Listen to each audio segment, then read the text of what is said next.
আমাদের ট্রেন আর local train একসাথে ছেড়ে দিয়েছে। দেখো লোকাল ট্রেন ফার্স্ট হয়ে গেল। কলকাতা থেকে ছাড়ার পরে এই আসানসোল হচ্ছে প্রথম স্টপেজ। জেনারেলে যাওয়ার মজাই আলাদা। কিরম ভিড়, সিট পাওয়া যায় না, এক এক ছেড়ে 4-5 জন করে বসতে হয়।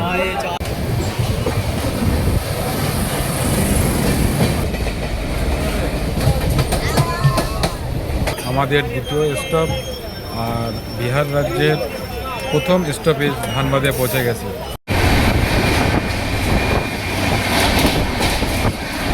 আর এখন পৌঁছে গেছি গয়া জংশনে। এই গয়াতে রয়েছে বুদ্ধগয়া, যেখানে গৌতম বুদ্ধ ধ্যান করে জ্ঞান লাভ করেছিল। তাছাড়া বহুত হিন্দু সমাজের লোকেরা এখানে পিণ্ডদান করতে আসে। তো সব কোথায় কোথায় উঠছে। कोलकाता से अमृतसर वाया मुरादाबाद।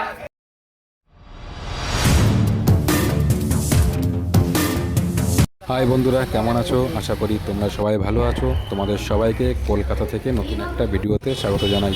এখন সময় সকাল 11:30 আর আমি এখন রয়েছি কলকাতা স্টেশনের বাইরে। আমার ব্যাক সাইডে রয়েছে আরজিকর হসপিটাল আর এই সাইডে রয়েছে কলকাতা স্টেশন অর্থাৎ চিতপুর স্টেশন। আজ আমি জেনারেলে জার্নি করব 12357 দুর্গিয়ানা এক্সপ্রেসে।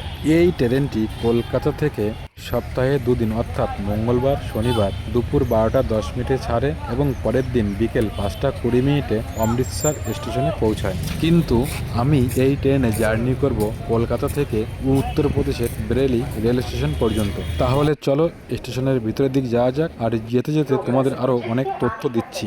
আর কিছুক্ষণ পরে আমাদের ট্রেন ছাড়বে, আমার সিট রাখা আছে। দুর্গিয়ানা এক্সপ্রেসে কলকাতা থেকে অমৃতসর পর্যন্ত মোট পড়বে 16টা স্টপেজ, আর কলকাতা থেকে বেরেলি রেল স্টেশন পর্যন্ত মোট পড়বে 8টি স্টপেজ। কলকাতা থেকে অমৃতসর পর্যন্ত সমস্ত স্টপেজের নাম আমি স্ক্রিনের উপর দিয়ে দিচ্ছি। বর্ধমানে কিন্তু স্টপ নেই, তাও দাঁড়ালো ট্রেনটা। আর এটা হচ্ছে বর্ধমান স্টেশনের দৃশ্য। লোকাল ট্রেন ওটা। এই বর্ধমান শহর কিন্তু মিহিদানা এবং সীতাভোগের জন্য বিখ্যাত। তাছাড়া এখানে চিত্তরঞ্জন লোকোমোটিভ কারখানাও রয়েছে।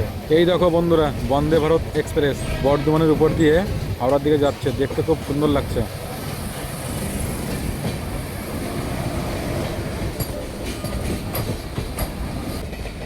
আমাদের ট্রেনের পাশ দিয়ে হচ্ছে জয়নগর এক্সপ্রেস। এটি যাবে বিহারের জয়নগরে। এখন যাচ্ছি পানাগড়ের উপর দিয়ে। ব্রিটিশ আমল থেকে এটি গুরুত্বপূর্ণ সামরিক ও শিল্প এলাকা হিসেবে পরিচিত। তাছাড়া এইখানে দ্বিতীয় বিশ্বযুদ্ধের সময় এয়ারফোর্স স্টেশন তৈরি হয়েছিল। এই সেই পানাগড়। বাইরের সুন্দর দৃশ্য দেখতে দেখতে আমাদের পরের স্টপ আসানসোলের দিকে কিন্তু এগিয়ে যাচ্ছি। আসানসোল ঢোকার আগে ট্রেন দাঁড়িয়ে আছে সিগন্যাল না থাকার কারণে। আর এটা হচ্ছে রাজবাগ। আমরা কিন্তু ছোটবেলা বইতে পড়েছি আসানসোল রানীগঞ্জ থেকে প্রচুর ভালো উত্তোলন করা হয়। Bardhaman to Asansol MEMU train. দেখো কত লোক দাঁড়িয়ে আছে, আর লোকাল ট্রেন ঢুকে গেছে। আমাদের ট্রেন আর লোকাল ট্রেন একসাথে ছেড়ে দিয়েছে। দেখো লোকাল ট্রেন ফার্স্ট হয়ে গেল। তো আসানসোল চলে আসলাম, এখানে 2 মিনিট হল্ট আছে। দেখো কতটা ভিড়। জেনারেলে যাওয়ার মজাই অন্যরকম, ঠিক আছে? জেনারেলে যাওয়ার মজাই আলাদা। কিরম ভিড়, সিট পাওয়া যায় না, এক এক ছেড়ে 4-5 জন করে বসতে হয়, ঠিক আছে? দেখো কত লোক বসেছে সবাই। আর কলকাতা থেকে ছাড়ার পরে এই আসানসোল হচ্ছে প্রথম স্টপেজ, বুঝতে পারলে? প্রচুর ভিড় হচ্ছে। আর এখানে 2 মিনিট হল্ট দেয়, বুঝতে পারলে? সিঙ্গারা বেচছে, ঠিক আছে?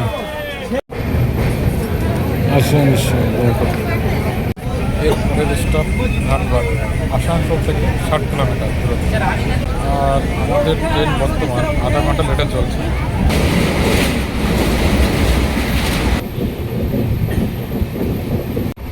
আধা ঘন্টা লেটে ঢুকছে ধানবাদ স্টেশন। এখন বাজে 4:41। আমাদের দ্বিতীয় স্টপ আর বিহার রাজ্যের প্রথম স্টপেজ ধানবাদে পৌঁছে গেছে আধা ঘন্টা লেটে। আর এখানে আমাদের গাড়ি হোল্ড থাকবে হচ্ছে 5 মিনিট। আর এই ধানবাদ কলকাতা থেকে 263 কিলোমিটার দূরে অবস্থিত। আরেকটি কথা বলে দিই, এই আমাদের ট্রেনটি যাবে হচ্ছে অমৃতসর পর্যন্ত, কিন্তু আমরা জার্নি করব বেরেলি পর্যন্ত। কলকাতা থেকে মোট 9টি স্টেশন। দেখো কাকা দাদু চা খাচ্ছে, আর ভিড়টা দেখে নাও একটু, কত ভিড়।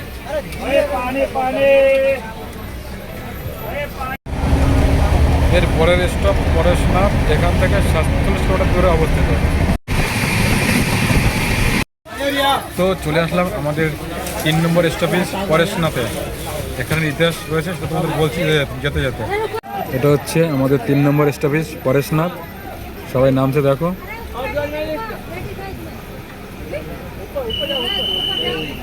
আর এখানে বেশিক্ষণ দাঁড়ায় না ট্রেন। এই পরেশনাথে কিন্তু একটি মন্দির রয়েছে, আর এখানে সমস্ত ট্রেন কিন্তু দাঁড়ায়, কিন্তু বেশিক্ষণ দাঁড়ায় না। এইখানে রয়েছে পরেশনাথ পাহাড়। সেই পাহাড়ের নাম থেকেই স্টেশনের নাম দেওয়া হয়েছে পরেশনাথ। এই পরেশনাথ পাহাড় ভারতের ঝাড়খণ্ড রাজ্যের গিরিডিহ জেলায় অবস্থিত। এই জায়গাটি জৈনদের জন্য একটি গুরুত্বপূর্ণ তীর্থস্থান।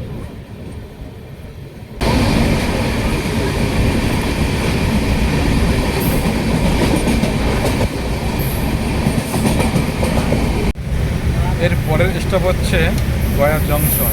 এই পরেশনাথ থেকে 148 কিলোমিটার দূরে অবস্থিত। পরেশনাথ থেকে গয়া যেতে টাইম লাগবে 2 ঘন্টা। গয়া স্টেশন ঢোকার আগের দৃশ্য।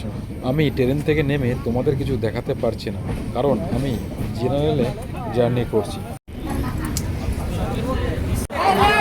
এখন সময় 7:08, আর এখন পৌঁছে গেছি গয়া জংশনে। আর এই গয়াতে রয়েছে বুদ্ধগয়া, যেখানে গৌতম বুদ্ধ ধ্যান করে জ্ঞান লাভ করেছিল। তাছাড়া বহুত হিন্দু সমাজের লোকেরা এখানে পিণ্ডদান করতে আসে। আর দেখো জেনারেলে কতটা ভিড়, সব ঢুকছে। দেখেছো জেনারেলে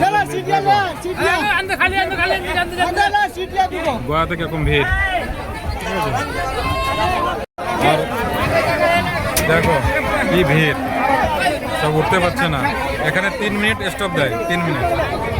কিরকম ভিড় দেখো, সব কোথায় কোথায় উঠছে। আর এখানে কিন্তু 3 মিনিট ট্রেন দাঁড়াবে এই গয়াতে, গয়া জংশনে। গয়াতে এতটাই ভিড়, অনেকে বসার জায়গায় পাচ্ছে না, এতটাই ভিড়। আর তোমাদের আমি বাইরে গিয়ে দেখাবো, সেই সময় পাচ্ছে না, কারণ সিট ছেড়ে দিলে সিট আর পাবো না, বুঝতে পারলে? গয়া থেকে আমাদের ট্রেন ছেড়ে দিল 3 মিনিট ওয়েট করার পরে। এরপরে হচ্ছে শশাদাম জংশন। এই গয়া থেকে সময় লাগবে 1 ঘন্টা।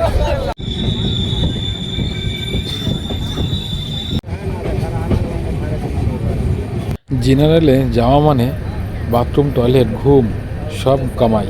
অনেকে আবার দাঁড়িয়ে দাঁড়িয়ে ঘুমাচ্ছে। শেষ কথা, বাথরুমে যাওয়ার জন্য রাস্তা পাওয়া যায় না।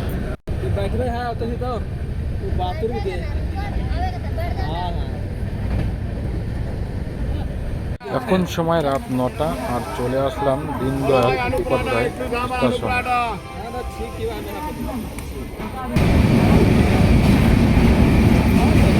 কাশী রেল স্টেশন ছেড়ে চলে যাচ্ছে।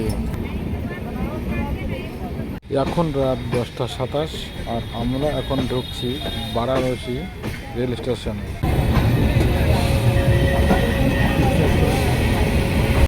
এখন বাজে 10:35, আর পৌঁছে গেলাম বেনারস স্টেশনে। এটা চলে আসলো বেনারস স্টেশনে বন্দে ভারত। তো বন্ধুরা চলে আসলাম বেরেলি, দেখো সাদী কুয়াশা। বন্ধুরা রাত 2:30-এর সময় পৌঁছে গিয়েছিল লখনৌতে। আর একটু চোখ লাগার পরে উঠে দেখি আমি এখন পৌঁছে গেছি বেরেলি স্টেশনে। এখন সেই বেরেলির স্টেশনের দৃশ্য তোমাদেরকে দেখাচ্ছি, আর ভিডিওটি এখানে শেষ করছি।